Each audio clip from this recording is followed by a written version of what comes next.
Okay, well done. So இதுக்கு முன்னால கிளாஸ்ல என்ன பார்த்திருக்கோம் அப்படினா கிளாஸ் அப்படிங்கறதை எப்படி டிக்ளேர் பண்றது அப்படிங்கறதை பார்த்தோம். ஓகே, இந்த மாதிரி ஒரு கிளாஸை கிரியேட் பண்ணிட்டோம். அது எதுக்காக கிரியேட் பண்ணிருக்கோம், அதை எப்படி உபயோகப்படுத்திக்க போறோம் அப்படிங்கறத பத்தி இப்ப பார்க்கறோம். சோ கிளாஸ் அப்படிங்கிறது என்ன சொல்லுவாங்க அப்படினா ஒரு பில்டிங்னுடைய ப்ளூ பிரிண்ட் மாதிரி. ப்ளூ பிரிண்ட்ங்கிறது பேப்பரில் இருக்கக்கூடியது, பட் அதில் எல்லா இன்ஸ்ட்ரக்ஷன்ஸ் இருக்கும். இந்த பில்டிங்கை கட்டணும்னா எப்படியெல்லாம் நம்ம கட்ட போகிறோங்கிறதுக்கு உண்டான கம்ப்ளீட் இன்ஸ்ட்ரக்ஷன்ஸ் அந்த ப்ளூ பிரிண்டில் இருக்கும். ஆனால் அதுவே ஒரு பில்டிங்கா அப்படின்னா கண்டிப்பாக கிடையாது. அதை பேஸ் பண்ணி நம்ம உருவாக்கிக்கிட்டோம்னா தான் அது ஆப்ஜெக்ட், அது ஒரு பில்டிங்காக மாறுது. அதே மாதிரி ஸ்ட்ரக்டோ இல்லை கிளாஸோ அதுவே ஒரு தனி ஒரு உண்மையான ஒரு யூசபிளான ஒரு விஷயமா அப்படின்னா கண்டிப்பாக கிடையாது. இது ஒரு ப்ளூ பிரிண்ட் தான். இன்னும் சொல்லப்போனால் அது ஒரு டெம்ப்ளேட். அதை பேஸ் பண்ணி நம்ம என்ன பண்ணிக்கலாம்னா புதுசாக நான் ஆப்ஜெக்டை கிரியேட் பண்ணிக்கலாம். நம்ம எப்படி மெமரி அலோகேஷன் பண்ணுறோன்னு சொல்கிறோம், அந்த மெமரி அலோகேஷனை தான் இப்போ புதுசாக அது வார்த்தையை கொடுக்குறாங்க. ஒரு கிளாஸை பேஸ் பண்ணி ஒரு மெமரி அலோகேட் பண்ணோம் அப்படின்னம்னா அதுக்கு பேர் ஆப்ஜெக்ட்னு சொல்கிறாங்க. ஏன் ஆப்ஜெக்ட்னு சொல்கிறாங்கன்னா இது சிம்பிளாக ஒரு மெமரியில் வேல்யூ ஸ்டோர் பண்ணி ரீட் பண்ணுறது மட்டும் இல்லை, அதுக்கு அறிவையும் இப்போ நம்ம கொடுக்குறோம். அறிவுன்றது என்ன அப்படின்னா அதுக்குள்ளார எழுதக்கூடிய ஃபங்க்ஷன்ஸ் தான் என்ன அப்படின்னா அந்த டேட்டாவை எப்படி உபயோகப்படுத்தணுன்ற அறிவு அந்த பர்டிகுலர் கிளாஸுக்கு நமக்கு கொடுத்துட்டோம். இப்போ ஒரு நார்மல் வேரியபிளை விட இந்த கிளாஸ் அப்படிங்கிறது இன்டெலிஜென்ஸோட சேர்ந்து இருக்கு. அதை டிஃபரன்சியேட் பண்றதுக்காக ஒரு வார்த்தையை உருவாக்கியிருக்காங்க. என்னன்னு ஆப்ஜெக்ட்னு உருவாக்கியிருக்காங்க. ஆனா இது மெமரி டிக்ளரேஷன் தான், அவ்வளவுதான். ரொம்ப சிம்பிள். எப்படி இன்ட்டுன்னு ஒன்று இருக்கு, ஆனா இன்ட்டே மெமரி ஆயிடாது. இன்ட்டு ஏன்னு கொடுத்தனா ஏங்கிறது தான் மெமரி. அதே மாதிரி நான் கிளாஸ் சிம்பிள் இன்ட்ரெஸ்ட்னு ஒன்று கிரியேட் பண்ணியிருக்கேன். அந்த கிளாஸ் சிம்பிள் இன்ட்ரெஸ்டே ஒரு ஆப்ஜெக்ட் ஆயிடாது. அதை எப்போ நான் மெமரி டிக்ளேர் பண்றனோ அப்பதான் அது அந்த மெமரி வேரியபிள் தான் எனக்கு ஒரு ஆப்ஜெக்ட். ஸோ முதல்ல நம்ம தெளிவாக புரிஞ்சிக்க வேண்டிய விஷயம் இதுதான். ஒரு கிளாஸ்னா என்ன, ஆப்ஜெக்ட்னா என்ன. கிளாஸ் அப்படிங்கிறது ஒரு டெம்ப்ளேட். எப்படி அதுக்கு என்னென்ன மெமரி வேரியபிள் இருக்கணும், அது எப்படிலாம் இன்டெலிஜென்ஸ் இருக்கணும்ன்றத சொல்லி கொடுக்கறது மட்டும்தான் கிளாஸ். அதை பேஸ் பண்ணி எப்போ நான் மெமரி வேரியபிளை கிரியேட் பண்றனோ அது ஆப்ஜெக்ட். ஓகே, இப்போ நம்ம ஸ்ட்ரக்சர் ஏற்கனவே தெரிஞ்சதுனால கிளாஸ் அப்படிங்கிறதும் ரொம்ப ஈஸி. எப்படின்னா accessing memory variable, that is member functions R member variables. இது எப்படி ஆக்சஸ் பண்றதுன்னா யூசிங் டாட் ஆபரேட்டர். எப்படி ஸ்ட்ரக்சர்ல நம்ம ஒரு மெம்பர் வேரியபிளை ஆக்சஸ் பண்ணணும்னா என்ன பண்ணோம், student. So A dot name, A dot ஏஜ்னு கொடுத்தோம்னா ஸோ அந்த ஸ்டூடெண்ட் டைப்னுடைய நேம் அண்ட் ஏஜ் ஆக்சஸ் ஆனிச்சு இல்லைங்களா, அந்த டாட் ஆபரேட்டர் யூஸ் பண்ணி. அதே மாதிரி நம்ம ஒரு கிளாஸை ஃபர்ஸ்ட் கிரியேட் பண்றது நம்மளுடைய வேலை. அதை கிரியேட் பண்ணிட்டோம் அப்படின்னம்னா அந்த கிளாஸை பேஸ் பண்ணி நம்ம புதுசாக ஒரு ஆப்ஜெக்டை கிரியேட் பண்ணிக்கலாம். ஸோ அந்த ஆப்ஜெக்டை பேஸ் பண்ணி நான் என்ன பண்ணலாம் அப்படின்னா நான் கேல்குலேஷன்லாம் பண்ணி ரிசல்ட் எல்லாம் நான் டிஸ்பிளே பண்றதுக்கு யூஸ் பண்ணிக்கலாம். ஓகே, ஸோ இப்போ இது என்ன, எப்படி ஆக்சஸ் பண்றது. ஸோ இங்க பாருங்க, ஆக்சஸிங் மெம்பர் மெத்தட்ஸ். ஸோ பாருங்க, வேரியபிளை ஆக்சஸ் பண்றோம். மெத்தட்ஸ் என்ன, ஃபங்க்ஷன்ஸ் தான் மெத்தட்ஸ்னு சொல்றாங்க. ஸோ அந்த மாதிரி மெம்பர் ஃபங்க்ஷன்ஸை இல்லை மெத்தட்ஸை ஆக்சஸ் பண்றதுக்கு ஒரு ஸ்பெஷல் பேர் கொடுக்குறாங்க. என்னன்னா சென்டிங் மெசேஜஸ். அதாவது அந்த ஆப்ஜெக்ட்டுக்கு ஒரு மெசேஜ் அனுப்புறோம், அந்த மெசேஜுக்கு தகுந்த மாதிரி அது ஒரு வேலையை பண்ணும் அப்படின்ற ஒரு அர்த்தத்தில் நம்ம அதை இது பண்றோம். பட் இது என்ன அல்டிமேட்டா என்னன்னா we are calling a function, அவ்வளவுதான். இப்போ இந்த சிம்பிள் இன்ட்ரெஸ்ட்ன்ற ஒரு கிளாஸ் நம்ம ஏற்கனவே டிக்ளேர் பண்ணியிருக்கிறத பார்த்தோம்.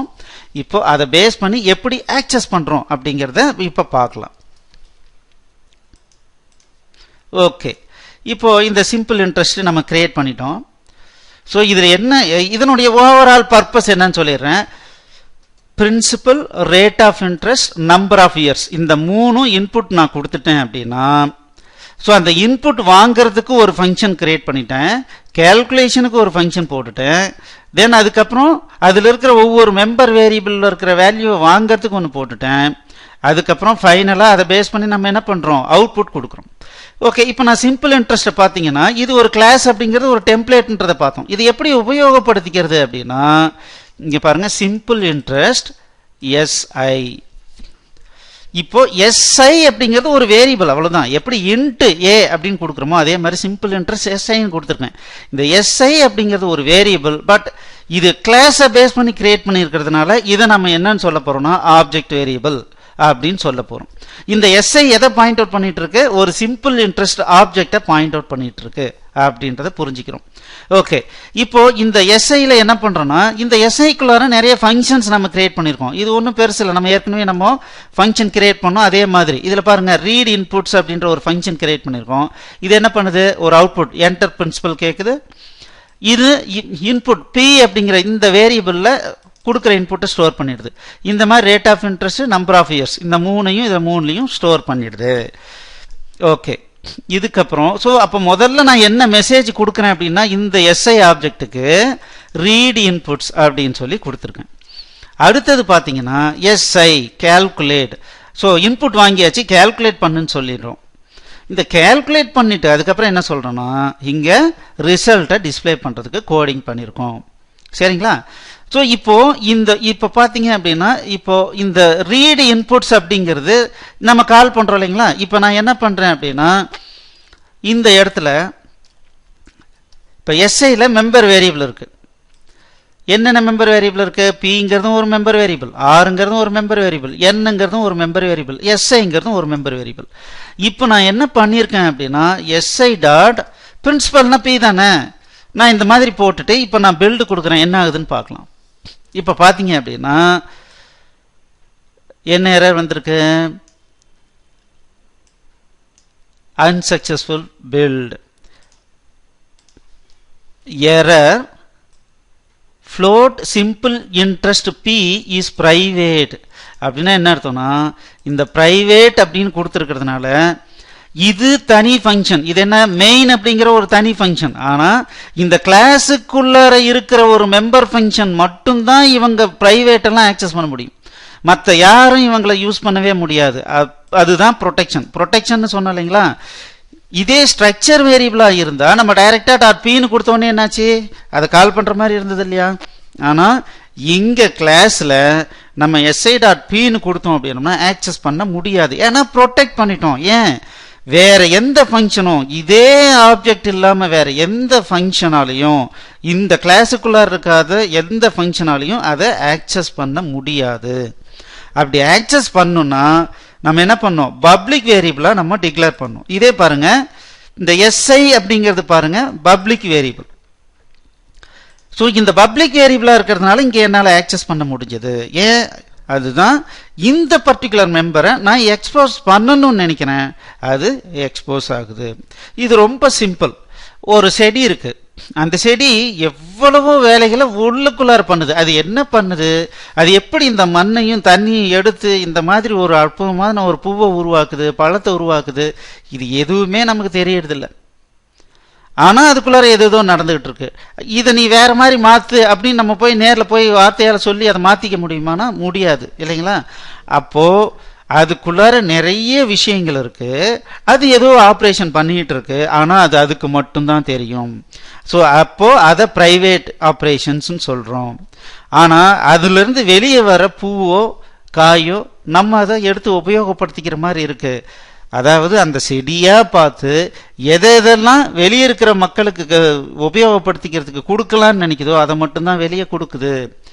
அந்த மாதிரி ஒரு புரோகிராமர் இந்த பர்டிகுலர் கிளாஸ்ல இந்தந்த மெம்பர்லாம் யார் வேணாலும் உபயோகப்படுத்திக்கலாம். ஆனா இந்த மெம்பர் எனக்காக மட்டும்தான், இது என்னுடைய அனுமதி இல்லாம யாரும் மாத்த முடியாது அப்படிங்கிற மாதிரியான ஐட்டமா பிரிச்சிருக்காங்க. அவ்வளவுதான், ரொம்ப சிம்பிள். ஒரு புரோகிராமர் அவர் எழுதின கோடிங்ல இந்த விஷயத்தை யார் வேணாலும் ஆக்சஸ் பண்ணிக்கலாம்னா அதை பப்ளிக்கா டிக்ளேர் பண்றாரு. இந்த விஷயத்தெல்லாம் யாரும் ஆக்சஸ் பண்ண கூடாது அப்படின்னா அதை பிரைவேட்டா டிக்ளேர் பண்ணிக்கிறாரு.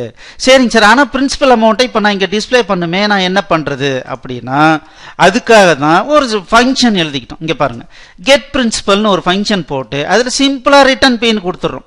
ஏன்னா இந்த P வேரியபிள இந்த கெட் பிரின்சிபல் ஆக்சஸ் பண்ண முடியும். ஏன்னா இந்த கெட் பிரின்சிபல்ன்றது அந்த கிளாஸினுடைய பார்ட் ஆஃப் த ஃபங்க்ஷன், ஏன்னா பார்ட் ஆஃப் த இன்டெலிஜென்ஸ். அவருக்கு எல்லாரும் வேணும், எல்லாரையும் ஆக்சஸ் பண்ண முடியும். ஆனால் வேற யாராலையும் ஆக்சஸ் பண்ண முடியாது. அப்போது இந்த கெட் பிரின்சிபல், அந்த பிரின்சிபல் அமௌண்ட் வேணும்னா நான் ஒரு ப்ரோக்ராமராக என்ன பண்ணியிருக்கேன்னா, கெட் பிரின்சிபல்ன்ற ஒரு ஃபங்க்ஷன் நீ கூப்பிடு, நான் உனக்கு கொடுக்குறேன். அதன் மூலமாக இதில் என்ன சார் நடக்குதுன்னா, நான் எங்கே ஸ்டோர் பண்ணியிருக்கேன்றது உங்களுக்கு தெரியாது. இந்த மெயின் ஃபங்க்ஷனை பொறுத்த வரைக்கும் இந்த பீன்ற வேரியபிள் இருக்கிறதே தெரியாது, ஆனால் கெட் பிரின்சிபல் இருக்கிறது தெரியும். அப்போது எங்கே ஸ்டோர் பண்ணுறேன்னு தெரியாது, எங்கேருந்து எடுத்து கொடுக்குறேன்னு தெரியாது, ஆனால் உனக்கு வேணுங்கிறது வந்து சேரும், அவ்வளவுதான். ஸோ அந்த மாதிரி நம்ம இங்கே ஆக்சஸ் பண்ணியிருக்கோம். அப்போது பாருங்கள், ஒரு கிளாஸை பேஸ் பண்ணி ஒரு வேரியபிளை டிக்ளேர் பண்ணுறோம். இதுதான் ஆப்ஜெக்ட் அல்லது ஆப்ஜெக்ட் வேரியபிள்னு சொல்கிறோம். அதில் இருக்கிற மெம்பர் ஃபங்க்ஷனை யூஸ் பண்ணி இன்புட் வாங்குறதுக்கு ஒரு ஃபங்க்ஷன் போட்டிருக்கோம், கேல்குலேஷனுக்கு ஃபங்க்ஷன் போட்டுக்கிறோம். இப்போது இதெல்லாம் தூக்கி அவுட்புட்டில் டிஸ்பிளே பண்ணுறோம். ஓகே, இது எப்படி ஒர்க் ஆகுதுன்னு பார்க்கலாம். ஓகே, சக்ஸஸ்ஃபுல்லாக பில்ட் ஆகிடுச்சு. இப்போ ரன் பண்ணுறோம். Enter principal amount 50,000, rate of interest 12.5%. Okay, 5 years. So இப்போ பாருங்கள், பிரின்சிபல் 5,000 ரூபாய், rate of interest 12.4, number of years 5, simple interest 31,000 வந்திருக்கு. ஓகே, இவ்வளோதான். ஸோ இப்போ இது வரைக்கும் பார்த்ததுலேருந்து நீங்கள் என்ன புரிஞ்சிருக்கணும் அப்படின்னா, எப்படி ஒரு கிளாஸ் அப்படிங்கிற நேமுக்குள்ளார ப்ரைவேட் பப்ளிக்னு பிரித்து நம்மளுடைய ஃபங்க்ஷனையும் வேரியபிளையும் கிரியேட் பண்ணுறோம், இது முதல்ல தெரிஞ்சிருக்கணும். ஸோ ஃபங்க்ஷன் எழுதுறது எப்படின்றதை ஏற்கனவே பார்த்துருக்கோம். டிக்ளரேஷன் எப்படி பண்ணுறதுன்னு நமக்கு தெரியும், அதெல்லாம் புதுசாக எதுவுமே கற்றுக்கல. பப்ளிக் ப்ரைவேட்ன்றதில் தனியாக பிரித்து போகணுன்னு கற்றுக்குறோம். அதே மாதிரி இந்த கிளாஸுங்கிறது நமக்கு புதுசில், ஏற்கனவே ஸ்ட்ரக்ட்டுங்கிற வார்த்தையை யூஸ் பண்ணோம், அதுக்கு பதிலாக இங்கே என்ன யூஸ் பண்ணுறோம், கிளாஸுங்கிற வார்த்தையை யூஸ் பண்ணுறோம், அவ்வளோதான். ஸோ இதை வச்சு மெமரியை கிரியேட் பண்ணோம்னா இதுக்கு பேர் என்னன்னு சொல்கிறோன்னா ஆப்ஜெக்ட்னு சொல்கிறோம். பாருங்கள், இந்த ஏரியாவுக்கு பேர் கிளாஸ்ன்னு சொல்கிறோம், இந்த ஏரியாவுக்கு பேர் ஆப்ஜெக்ட்னு சொல்லிடுறோம். ஏன்னா இங்கே தான் உண்மையான ஆப்ஜெக்ட் கிரியேட் ஆகிருக்கு. தென் அந்த பர்டிகுலர் ஆப்ஜெக்டினுடைய மெம்பர் ஃபங்க்ஷன்ஸையோ மெம்பர் வேரியபிளையோ அந்த ப்ரைவேட் பப்ளிக்கு தகுந்த மாதிரி நம்ம கூப்பிட்டுக்கலாம், வேணுங்கிற இடத்துல கால் பண்ணிக்கலாம். ஸோ இப்போ முதல்ல இன்புட் வாங்கணும், இன்புட் வாங்கிட்டேன். அவுட்புட் கேல்குலேட் பண்ணணும், அதுக்கு கேல்குலேஷன் பண்ணிட்டேன். அதுக்கப்புறம் சி அவுட்டை யூஸ் பண்ணி மெம்பர் ஃபங்க்ஷன்ஸ் மூலமாக வேணுங்கிற வேல்யூஸை ஆக்சஸ் பண்ணி அவுட்புட் பண்ணிக்கிட்டோம். ஸோ நீங்கள் இந்த ப்ரோக்ராமை டவுன்லோட் பண்ணி ஒரு முறை நல்லா வியூ பண்ணி அண்டர்ஸ்டாண்ட் பண்ணிக்கிட்டு அதுக்கப்புறம் இந்த ப்ரோக்ராமை இதே மாதிரியே ஒரு முறை டைப் அடித்து ரன் பண்ணி பாருங்கள். இதுக்கு ரொம்ப டைம் எடுத்துக்கலாம். ஃபஸ்ட்டு டைம் நீங்கள் கோடிங் போடும்போது ரொம்ப டைம் எடுத்துக்கலாம். பட் கவலையே படாதீங்க, இது உட்காந்து ஒரு முழு நாளும் நீங்கள் ஸ்பெண்ட் பண்ணிங்கனாலும் அதனால் எந்த விதமான தப்பும் கிடையாது. ஏன்னா அந்த எஃபர்ட் ரொம்ப ரொம்ப இம்பார்ட்டன்ட். ஸோ அடுத்த கிளாஸுக்கு வர்றதுக்கு முன்னால் இந்த ப்ரோக்ராமை என்னன்றதை புரிஞ்சுக்கிட்டு ஜஸ்ட் ஒரு முறை இதே மாதிரியே ரன் பண்ணி பார்த்துக்குங்க. ஸோ இதுக்கு மேலே நம்ம கிளாஸ் நிறைய நம்ம சாம்பிள் பார்க்க போகிறோம். அப்போ உங்களுக்கு இன்னும் நிறைய விஷயங்கள் நல்லா புரிய ஆரம்பிக்கும். தேங்க்யூ.